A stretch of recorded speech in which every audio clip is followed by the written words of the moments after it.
میر جعفر کا پورا نام میر جعفر علی خان بہادر تھا۔ وہ 1691 میں پیدا ہوا اور اس کا خاندان نسلاً عرب تھا، جو عراق کے مقدس شہر سے مغل بادشاہ اورنگزیب کی دعوت پر ہندوستان آیا۔ اس کے دادا سید حسین کو مغل دربار میں قاضی کا عہدہ ملا اور انہوں نے اورنگزیب کی بھتیجے سے شادی کی۔ اسی تعلق کی وجہ سے میر جعفر کے خاندان کو شاہی دربار میں خاص اہمیت حاصل ہوئی، لیکن قسمت کو کچھ اور ہی منظور تھا۔ وقت کے ساتھ مغل سلطنت کمزور ہوتی گئی اور بنگال ایک طاقتور ریاست بن گیا، جس پر نواب علی وردی خان حکومت کر رہے تھے۔ میر جعفر نے علی وردی خان کی فوج میں شمولیت اختیار کی اور تیزی سے ترقی کی، یہاں تک کہ نواب کی بہن سے شادی کر کے دربار میں مزید مضبوط ہو گیا۔ آخرکار بنگال کی فوج کا سپہ سالار بن گیا۔ 1756 میں نواب علی وردی خان کا انتقال ہوا اور ان کا نواسہ سراج الدولہ بنگال کا نواب بنا۔ سراج الدولہ ایک بہادر اور ضدی حکمران تھا،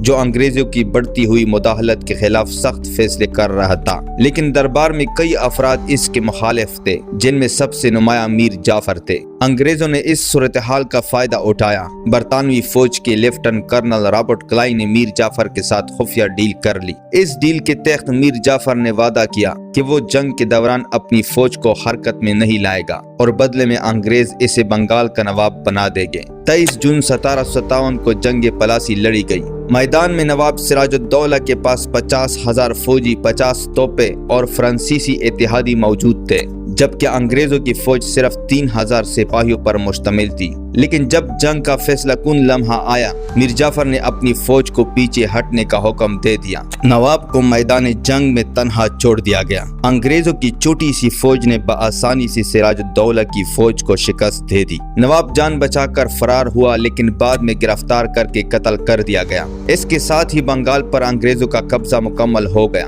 اور برصغیر میں برطانوی سامراج کی قیام کی بنیاد رکھ دی گئی۔ پلاسی کی جنگ کے بعد انگریزوں نے میر جعفر کو نواب تو بنا دیا، لیکن حقیقت میں وہ صرف ایک کٹ پتلی حکمران تھا۔ تمام اختیارات انگریزوں کے پاس تھے اور میر جعفر کو صرف ان کے احکامات ماننے کے لیے نوابی کا تاج پہنایا گیا تھا، لیکن انگریزوں نے جلد ہی اسے بھی بیکار سمجھ کر ہٹا دیا۔ 1760 میں اسے ہٹا دیا گیا اور اس کی جگہ میر قاسم کو نواب بنا دیا گیا۔ لیکن جب میر قاسم نے بھی انگریزوں کی مخالفت کی تو 1763 میں میر جعفر کو دوبارہ نواب بنا دیا گیا۔ اس بار وہ مکمل طور پر بے اختیار اور کمزور حکمران تھا۔ اپنی زندگی کے آخری دنوں میں میر جعفر شدید بیماری، ذہنی دباؤ اور پچھتاوے کا شکار رہا۔ وہ ایک ایسا شخص بن چکا تھا جسے اپنی ہی لوگ حقارت کی نظر سے دیکھتے تھے۔ 5 فروری 1765 کو کلکتہ میں وہ بیماری کے باعث مر گیا۔ میر جعفر کا نام آج بھی غداری کی علامت سمجھا جاتا ہے۔ وہ شخص جس نے وقتی فائدے کے لیے اپنی قوم کو انگریزوں کے ہاتھوں بیچ دیا، لیکن خود بھی ساری زندگی ذلیل و خوار ہوتا رہا۔